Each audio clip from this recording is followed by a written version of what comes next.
I would love to tell the story of the different pieces on the canvas. And when we come up to the Jackson 5 years, we would have a DJ to play maybe 15 to 30 seconds of I Want You Back, and I go back into the narrative part.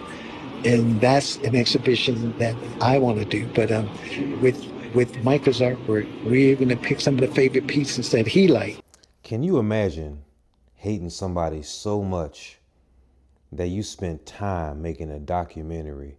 Do you understand what it takes to make a documentary about somebody? You got to hire a director. You got to interview people, research. And why would a man do this to a man? Because he's Curtis 50 Cent Jackson. See, y'all don't understand. Y'all think I'm petty. Y'all think I harness the power of hate properly. I'm not even close to my peak. You understand what I'm saying? One day, you will realize when I have reached 50 Cent level of pettiness, when I do a documentary about the bitch ass men who I can't stand. But I don't have the resources to do such a thing right now. Right now, I just make videos about them because they bitches. But when I have the resources, please believe I will be following in my idol's footsteps. I will be making documentaries about the upbringings, the childhoods, the careers of all the bitch-made ass men that I see fit. And I have nobody to thank but Curtis 50 Cent Jackson. You know, I watched the first episode. First of all, he called the shit The Reckoning. Are you fucking kidding me? He could have called this shit Pink Powder Puffy. He could have called it Silver Surfer Sean Combs. He could have called it Baby Oil Diddy. He could have called it Diddy Do It. Nah, The Reckoning. Because he means business. You hear me? I watched the first episode and I took notes. But let me tell you what I learned. You see, when I was a kid, I wasn't an adult, obviously, so I didn't know all of the things that were happening. I didn't know what the rise of Diddy was like. You know, as a boy, I always knew Puff Daddy was famous, and then he turned into P. Diddy, now he just Diddy. We always knew he was just famous as hell. We did not know his story. Curtis 50 Cent Jackson wants us to know his story. You hear me? Let me tell you what I learned, all right? All right? This man started with his childhood. All the way to his childhood. His father was a gangster or whoever he was, a hustler. He was murdered. His mother raised him as a prince, but she used to beat him up because she didn't want to raise no bitch.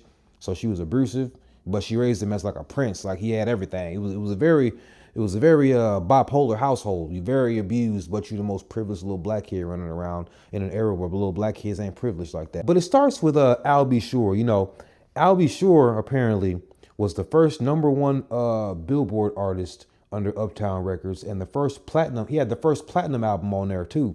And Kim Porter was his lady. Even though she was Al's girl, Diddy was at her.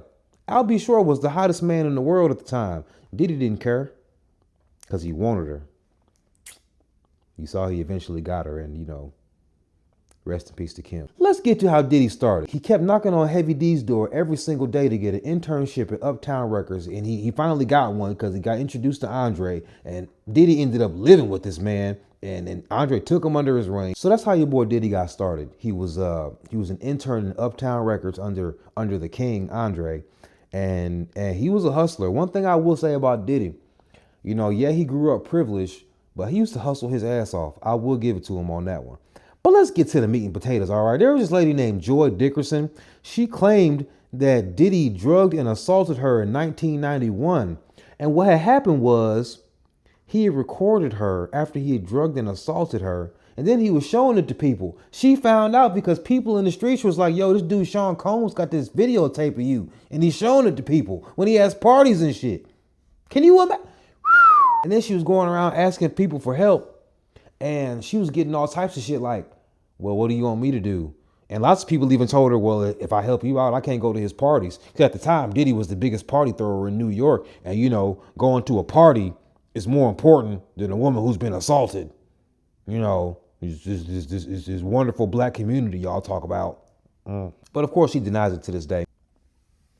That's just the beginning. That was in the first like 10, 15 minutes of this documentary. Curtis Jackson is not playing with Sean Combs. You hear me? And you know, it's really funny. All this started was because Diddy offered to take 50 shopping one day, and 50 was incredibly offended. And from that point forward, he knew Puff was a fruit pop. I can only imagine how many times this man Diddy rubbed 50 the wrong way, because it's not just the money, it's not just the entertainment. There was passion behind this project. Do you hear me? And we only in episode 1. Hold on, let's keep going. I'm rambling. So then we get to the event that made Diddy famous. This is what actually made Diddy famous. He threw a big ass party, which is like a basketball game, celebrity basketball game. All the rappers were there and shit.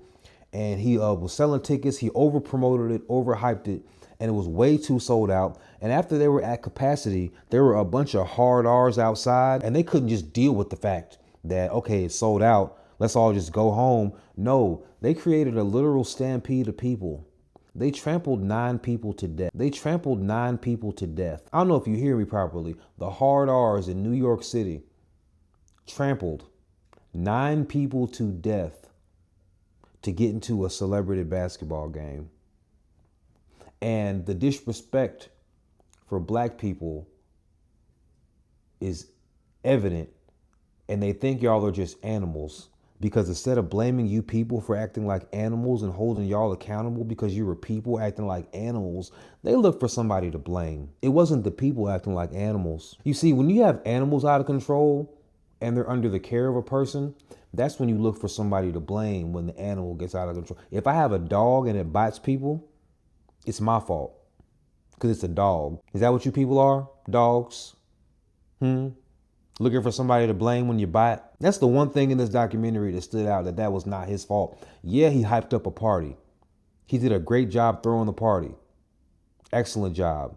And you hard R's people, because you couldn't just be like, well, it's sold out. Black ass people make me fucking sick. But yeah, unfortunately, that is how he made his name as far as nationally. Everybody knew him within the industry, but he became hella famous overnight simply because y'all were looking for somebody to blame. So you blamed the party promoter, the guy who threw the party. That is what led him to be known as the Puff Daddy that we know, the super famous ass dude. And obviously that was not a good look. So Uptown Records was trying to get rid of him. But Andre, the king of Uptown, he fought tooth and nail to keep him on. And it ended up paying off, because Diddy ended up begging Andre to be an A&R. And eventually he became the A&R who was responsible for Jodeci. He literally made Jodeci. He created their sound, not with his hands, but with his mind. There was a DJ who would mix R&B vocals with hard rap beats, and the crowd would love it in the club. So he made that Jodeci sound kind of more upbeat, a little more flavor with it. And they shot to #1. Then he did the same thing with Mary J. Blige. Him and Mary J. Blige actually created hip hop soul. But Diddy was the architect for this, because he had the ears and he had the eyes and he had the ideas. He actually also made sure Jodeci dressed in the baggy jeans and the untied boots and shit. Diddy did all of this. That's why he became that dude. After Mary J. Blige and Jodeci shot to #1 all over the place, of course everybody was calling Sean Combs Puff Daddy, trying to make this shit happen with their artists. He was literally the man. He rose to vice president of A&Rs in 1 year in Uptown, because he made Jodeci and Mary J. Blige have #1 records. And then he got too big for his britches, or I should say he got too big for Uptown, and he kept throwing his weight around, because, you know, he is a hard R at the end of the day. You can't just be professional as you get more power. You got to throw your weight around. So he had to get fired. But they had just signed Biggie, and since Diddy was like a son to Andre, or like a little brother, he didn't want to just throw him out on the street, even though it was his fault. He let him take Biggie with him. And then him and Biggie shot Biggie's new album around, and they eventually found Clive Davis. And Clive Davis, even though he was old and Caucasian, he had vision. He was like, oh yeah, we finna get this money on, you hear me? So then Biggie was the next big thing. Tupac was already the biggest thing, and Tupac loved Biggie. He took him under his wing. He had him opening up for him. He loved his energy. He loved everything about him. Diddy didn't like that. Not one bit. Not even kind of. And mind you, these are testimony from people who had known Diddy for a long time.